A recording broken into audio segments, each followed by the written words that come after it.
हम भी साथ हैं।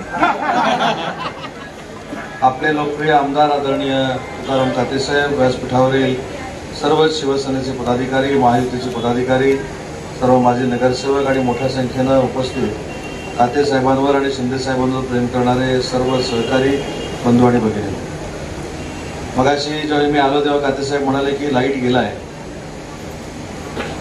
ऑफिसमध्ये गेल्यानंतर काते साहेब म्हणाले आपल्याला कार्यक्रम करून घ्यावा लागेल आणि एवढं बोलल्यानंतर लाईट आली।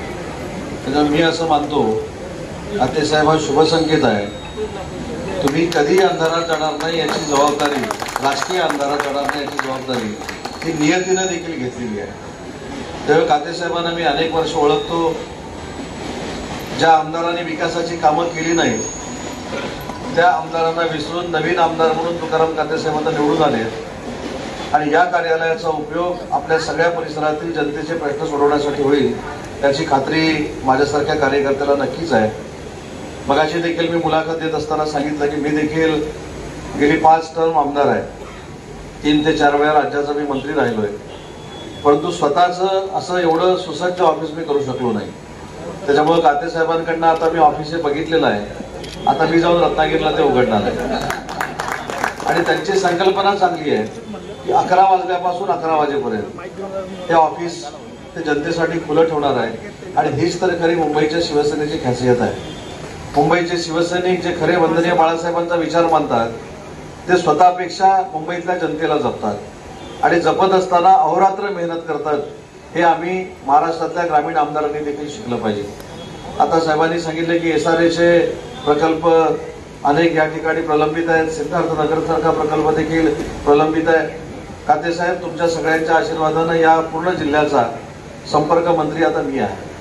त्याच्यामुळे मी स्वतः एकनाथ शिंदे साहेबांना विनंती करणार आहे की तुमच्याच मतदारसंघातले नाहीत तर उपनगरातले सगळे SRAचे प्रश्न सोडवण्यासाठी आपण प्रत्येक मतदारसंघामध्ये जनता दरबाराचं आयोजन करावं आणि खऱ्या अर्थानं जे आमचे झोपडपट्टीवासी आहेत कदाचित त्या आर्थिक प्रतिकूल परिस्थितीमधून जात आहेत त्यांना देखील घर देण्यासाठी ऐतिहासिक निर्णय शिंदे साहेबांनी घ्यावा।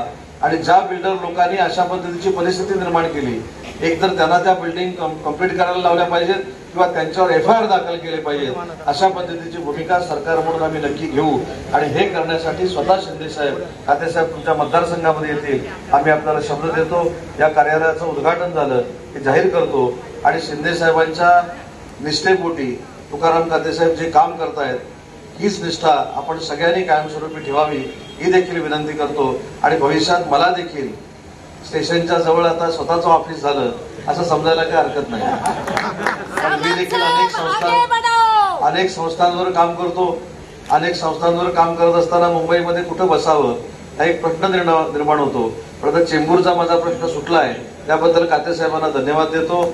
आणि व्यापाऱ्यांनी देखील मला एक खोका दिला होता, तो म्हटलं उघडून दाखवा।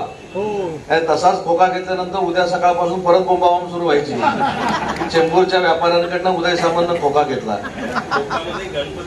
तेच सांगतो ना। आणि तो खोका उघडल्यानंतर त्याच्यातनं विघ्नहर्त्याची मूर्ती या सगळ्या मंडळींनी म्हणून मला दिली। त्या विघ्नहर्त्याकडे देखील प्रार्थना करतो की काते साहेबांवर कधीही राजकीय विघ्न येऊ नये, त्यांना कोणी पाण्यात बघू नये, त्यांची राजकीय कारकीर्द अशीच बहरत जावी। आणि त्याच खोक्यातनं बाहेर आलेल्या विघ्नहर्त्याला हे देखील प्रार्थना करतो की जे कायमस्वरूपी आमच्यावर पत्रकार परिषद घेतात त्यांना चांगली बुद्धी दे। पुन्हा एकदा काते साहेबांचं मनपूर्वक अभिनंदन करतो आणि थांबतो। जय हिंद, जय महाराष्ट्र।